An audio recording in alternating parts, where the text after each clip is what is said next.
everybody. Welcome into First Take. Hope you had a fantastic weekend. Look who's in the house, Skip Bayless. Stephen A., our man in the flesh. Gentlemen. How y'all doing? I'm good. You guys have a good weekend? How are you? Good to see you. I forgot what you look like. Hey, you listen. In person, anyway. I don't know what to tell y'all. You know, I was feeling bad last week because Why? we're doing this new tease with Mike and Mike, and sometimes Molly's over there, sometimes she sits here, but it's just not fair to you because you got cut out of it because you were Doesn't bother me at all. remote. And you know He what? needs more camera you're time. not on TV enough. I know. You this need to was be on huge every for show. you. Well, The exposure. What I would say to y'all is be careful, because if I was here every day, that would mean I would get off at 12 noon, like most of y'all do. Oh, See, I work into the night. Yeah. See what I'm saying? And see, I say, I'm available, and they say, Please. Stop it. Stop it. You know Oh, you're lying now. That's a lie. You know you're lying now. That's anyone would take Skip Bayless. He's very selective. Very much so. Next we'll leave it at question. that. Yeah. All right, Yes. let's work, gentlemen. Pleasure to see you as always. And we start with in the association. Playing shorthanded with Kyrie Irving battling the flu, the Cavs blew out the Thunder 115-92. Kevin Love led the way with 29 points and 11 rebounds, while LeBron played the role of point guard, finishing the game with 25 points and 11 assists. Stephen A., what does this win say about the Cleveland Cavaliers? Well, what it says to me about the Cleveland Cavaliers is that their offense is becoming more and more efficient. In the second and third quarters, they outscored Oklahoma City 68-45. They routed the Oklahoma City Thunder. Kevin Durant and Russell Westbrook, regardless of their decent numbers, were really non-factors in it all.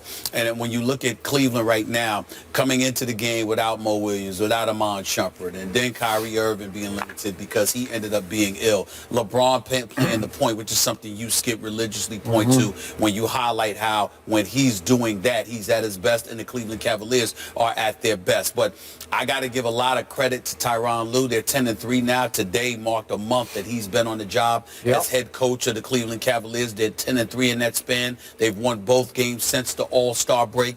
They're pushing the ball up better, more efficiently. They're spreading the floor. They're sharing the basketball. They're trusting one another. And I don't know whether it's going to be good enough to beat one of those teams out west, presumably the Golden State Warriors. Nevertheless, there is no question that they look better now than they did under David Blatt. No knock to him, but he played inside out instead of outside in. He wanted to slow the ball down a little bit. They didn't run nearly as much as they're doing so now. They didn't move the ball as crisply and as effectively, and obviously it made them a bit more predictable. Now what you're seeing is Kevin Love really excelling under the tutelage of Tyronn Lue as the head coach. LeBron, obviously the versatility that he brings to the table goes unquestioned. But then when you look at the fact that Tristan Thompson, he also had a double-double. They all had double-doubles. LeBron with 25 and 11. Kevin Love, what was it, 29 and 11. And then you got to Tristan Thompson with 14 and 14. And I just look at that along with Richard Jefferson's 15 off the bench. I'm looking at Mozgov, his 11 off the bench. You're talking about a guy, and J.R. Smith had 15 points as well. I think what I'm noticing is that you're seeing on a night-in, night-out basis, the predictable culprits, are not that predictable any longer. There are other guys that are stepping up, and that definitely has to be given credit to Tyronn Lue, because again, when you play the kind of basketball that he wanted implemented, then more people excel because of it. So you're not a 1 or 2 or dare I say even a 3-man wrecking crew on a night-in, night-out basis. You don't know who's going to join the fray and hit you from Cleveland, and that's exactly the kind of atmosphere they wanted to create. I hear you. I'm going to go one more step. To me, yesterday's final score was the most stunning final score of the entire NBA season. I'm going to say it again. Cavs 115, Thunder 92 at Oklahoma City in a big marquee national TV game for both teams. 115-92, and I'm going to say it again, what you started off with. No Kyrie, no Shumpert, no Mo Williams. And you did that to them? You are kidding me. And listen, I had flashbacks to last year's finals, and I'm going to say this again. You're right. This is my number one point. I love this team when LeBron James is running the show. I do not love this team when Kyrie Irving is playing point guard and running the point. Yesterday was a beautiful thing to watch because LeBron James mentally took this game over.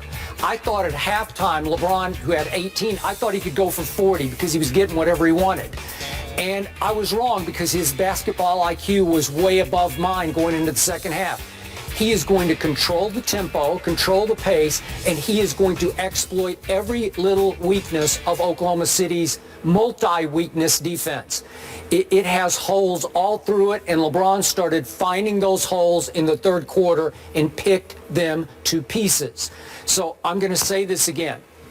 What yesterday showed me, it was reminiscent of the finals last year when this team, without Kyrie and without obviously Kevin Love, was up 2-1 on Golden State with Game 4 in LeBron's house in Cleveland. Right. That's how good this team can be with LeBron running the show. And in this case, I'm going to say this again. We did this question on Friday. LeBron James, if this team gets healthy come playoff time, it absolutely will give him enough help to dethrone the Golden State Warriors. That's what it showed me. This is a really good basketball team. And Kevin Love, who didn't have to play third wheel yesterday, was highly impressive because, remember, there was no spot-up shooting yesterday. He was 0 for 4 from 3, and he scored 29 points. Oh, that Kevin Love. So we got a little more Minnesota Kevin Love yesterday, right? 29 and 11. And he and Tristan just played harder than the Thunder did because they just out-scrapped them, out-fought them. Everything was more energy than I saw from Oklahoma City. And I'm not the biggest Kevin Love guy, but that was as impressive a game as he has played as a Cleveland Cavalier. And Tristan Thompson always gives you 1,000% of who he is, right, which is 14 and 14, and it's all offensive rebounds and gut plays. And both of them sucked it up and played harder than Ibaka or Enes Kanter or Adams or anybody else inside.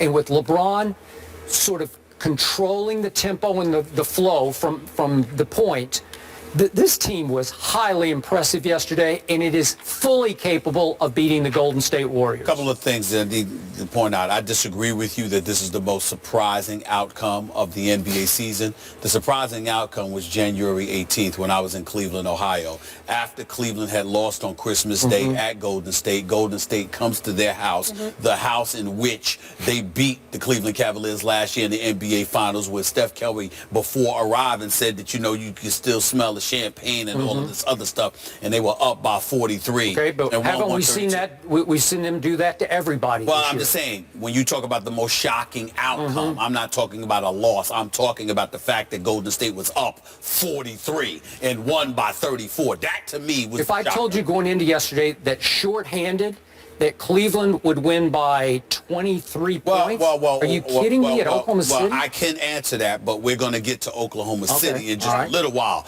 But I guess what I'm saying to you is that, let me just say that was the most shocking outcome, Golden State knocking off Cleveland the way they did in Cleveland. The other thing I'd like to point to, Kevin Durant, second quarter, they get outscored 35-25. Kevin Durant, 2 of 4 from the field. Third quarter, they get outscored 33-20. Kevin Durant, 3 of 8 from the field. You're going to need more. You got to remember, one of the things that's pointed out is that LeBron is his kryptonite. People have actually joked that's why he doesn't want to be in the Eastern Conference. So I'm not saying there's any truth to that, obviously, because Kevin Durant's a superstar and a scoring machine. But these are the kind of things that have been said. In the end, what it comes down to is this. When we look at Cleveland, what we have to sit here and ask ourselves is what your closing argument was. How impressive are they to the point where you could see the potential of a different outcome if they were to meet the Golden State Warriors again in the finals? The way that they're playing right now, I would say to you, it could get interesting. It could. I can't rule that out. This foregone conclusion, the Golden State Warriors are just going to waltz to another NBA crown. Cleveland could end up potentially having something to say about that if they catch their groove, and the brand of basketball we're seeing them play is something that they can continue to do. Because the bottom line is Oklahoma City, and we'll get into them, they're not the Golden State Warriors. Nope. And I'll leave it at that before we get to the second point. Okay, but what I love was what LeBron did to Golden State last year. Remember, he had the ball in his hands like 3/4 of the game, it seemed like, for Cleveland. Yep. but he kept the tempo down. And I'm going to remind you, and we'll get to them later, Golden State. They gave up 137 at Portland on Friday night. Now, I know that's because Damian Lillard was out of his mind, but still, you can't tell me that Golden State is a great defensive basketball team, because they are not. They are a great offensive basketball team. I've never seen a better one in my time. But when you have some weaknesses on defense that can be exploited, there's nobody who can exploit them better than the best passer in pro basketball. You can give me anybody. I will give you LeBron James as the best passer. Even now, today, in pro basketball, there's nobody better. And yesterday he made 2 or 3 passes where I just said, that's too good. Like, that's Steph Curry kind of stuff passing the basketball for LeBron. Fair enough. So again, can LeBron get you 25 or 30? Sure, he can. Well, see, you and I have different questions because, see, I don't have any questions about LeBron. I can rely upon what he's going to bring, the good and the bad, and the inconsistent, because I know that one game he's going to shoot better than 90% from the free throw line, and the next game it might be in the low 70s. You see what I'm saying? So I get that part, but I can rely upon what LeBron is going to give me numbers-wise. What I'm waiting to rely upon is Kyrie going to be healthy? What is Kevin Love going to do when a Draymond Green type, a Kawhi Leonard type, gets all up in him? Fair question. What's going to happen then? J.R. Smith, is he going to be consistent, a model of consistency? Is he going to keep his head on straight? Is he not going to make stupid errors and get himself ejected from a playoff game or 2 because he wants to elbow somebody in the face or do something like that? What's he going to do? Is Amon Shumpert going to be ready? What role is Mo Williams going to play? Because with Tyronn Lue there, you've got Kyrie, you've got Mo, and you've got Dellavedova. And sometimes they're not one-dimensional, but Kyrie is all-purpose offense. Mo Williams is a scorer, and Matthew Dellavedova is a defensive player, but he's a reliability. He's a liability, rather, on offense. And so because of it, what is he going to be able to give you? These kind of question marks are the kind of things that make you say, okay, let me watch Cleveland, let me see how things unfold, but we don't definitively know, because LeBron James and to a lesser degree Tristan Thompson are the only people that we can rely upon. I can rely upon Tristan Thompson to rebound and defend. I can rely upon LeBron to be LeBron. I don't know what anyone else is going to give me for Cleveland. And the problem is you can pretty much pencil in, when Golden State is focused, you can pretty much pencil in what they're going to bring. And that's where it gets a bit complicated. Okay, you brought up Delly. I got to give him one quick shout out here, because you've been hard on him. You've scoffed at him before. He did a pretty good job on Westbrook yesterday, even as an irritant. He will irritate you. I have never said anything about Dellavedova defensively. He held Westbrook to 20, and you say held him to 20, but we all know Westbrook can go off for 40 on any given night. Yeah, but I've never said anything negative about Dellavedova defensively. What I said was, when you got out of hand, talking about a Steph stopping, feeding to the crowd and joking around and all, that's when I checked you. For those first 2 games, I know that, but and maybe 2 games in 3 quarters. It was 2 games. It was, you can say 2 games in 3 quarters. All I was trying to say to you is, you're getting a little bit too happy, and you're running your mouth, and you're gonna wake up Steph Curry, and you're gonna pay the price, and that's what you ended up doing. Okay, can anybody deal with Steph? Can anybody? I've never seen anybody except Delly. Delly was bothering him for 2 games and 3 quarters. I don't care what you say. The fact of the matter is that all I said to you, which was during last year's NBA Finals, is that Skip Bayless, watch your mouth, because this is Steph Curry you're talking about here, and you kept running your mouth, and then Steph made you pay. Okay, so that's what happened. I just said pump the brakes on Dellavedova. That's all I said. I picked Golden State, but that's a whole nother issue, right? Okay. Okay, I'm good with that.